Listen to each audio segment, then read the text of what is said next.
So yun na nga guys, since ako lang mag-isa sa bahay kasi yung jowa ko nasa work pa, hindi pa nakauwi.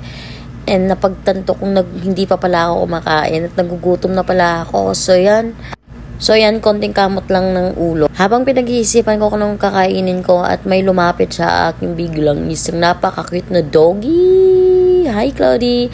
At kahit nagugutom na yung first song, ayan nakuha ko pa talagang mag-video dyan sa salamin. Ayun, flex ko lang nga pala yung eyes ko. So yan, itatry kong i-check dito kung may makakain ako dito, kung may gusto na ko at wala. At nakita ko lang nga isang charger. Ay, wala akong nagustuhan, kaya bababa na lang ako sa baba. Ayan, nagmadali na nga po akong bumaba dyan kasi sobrang gutom ko na at buksan lang na natin yung ilaw. Ayun. Pagkabukas ng ilaw, ayan, konting kembot lang. Promise. Ko na yung ref. Alala ko, hindi pa pala kami nakapag-grocery ulit. Ayan, hindi ko bet yung nasa ref namin. Kaya, dito tayo pupunta sa mga canned foods. Ayan, nagkarambola na yung mga noodles ko dyan. So na-decided na mag-noodle at itlog na lang pala ako. Kasi madali lang lutuin. Pero ang totoo niyan guys, hindi talaga ako marunong magluto ng mga karne-karne. Ayan, on lang natin yung stove namin.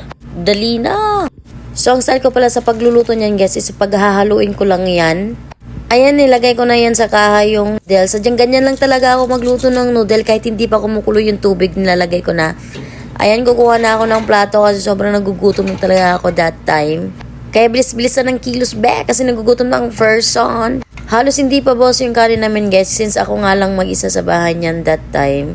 Pero parang may kulang. Yes, yung kimnuri natin hindi pwedeng mawawala yan sa kainan. Kasi yan guys, ayan, kumukulo na yung niluluto na itong noodle. Konting halo-halo lang yan guys and then good to go na yan. Wait, lalagyan ko na lang yan ng egg. Ayun, dahil kumukulo na yung tubig. Konti na lang at makakain na din ako guys. Konting halo-halo yan. Okay. Habang nag-aantay ako na maluluto yan, is syempre, lakad-lakad muna tayo and then, konting indak. Ayan, ayan na bell. Oy, baka masobrahan, hikain ka na naman. Ayan, yan sinasabi ko sa iyo eh. Ilabas mo yan. So, ayan, muntik ko nang makalimutan. Kukuha lang tayo ng lalagyan sa noodle natin dyan. Ayan, may pa-smell-smell pang person kahit nagugutom na. Bilis-bilisan mo naman yan. Promise guys, okay lang talaga ako dyan. Ayan, naluluto na yung niluluto nating noodle. O, diba? Promise guys, ang sarap niyan. One of my favorite. Masarap talaga yan, promise.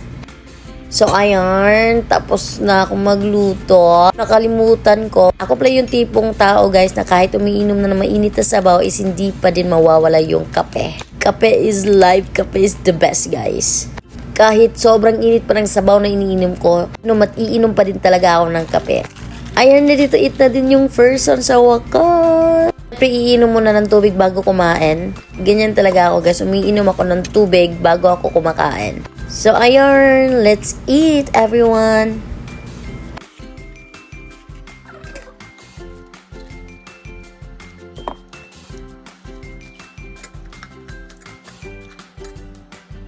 Dahan-dahan lang be, baka mabulunan ka niyan. Hindi namang halatang gutom ang first one, di ba?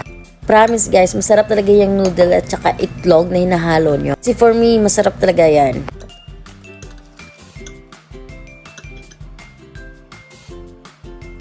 Dahan-dahan lang be kasi mainit yan. Ayan na nga bang sinasabi ko, sa sobrang init. Hindi pa rin ako nagpapatigil. Papatinag yan kasi sobrang sarap niyan kasi may kimnuri yan kasama guys. Ayaw ko na lang.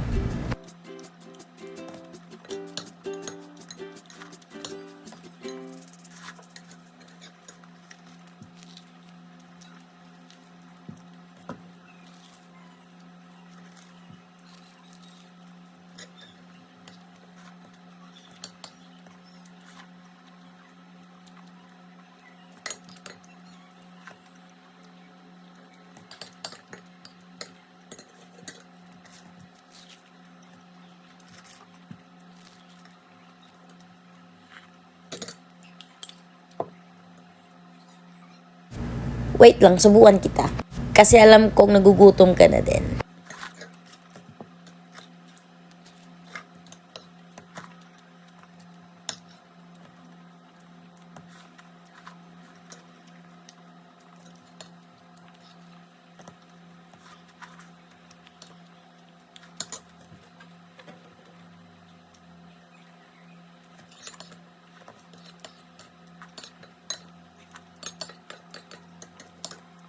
Finally guys, tapos na akong kumain niya. At busog na ako kahit noodle at itlog lang yung ulam ko niyan. But still the best pa din. So ano na? Siyempre, hugasan lang natin yung pinagkainan natin para hindi tayo malagot ni jowa. Ayan, konting nos-nos, konting hugas at goods na yan.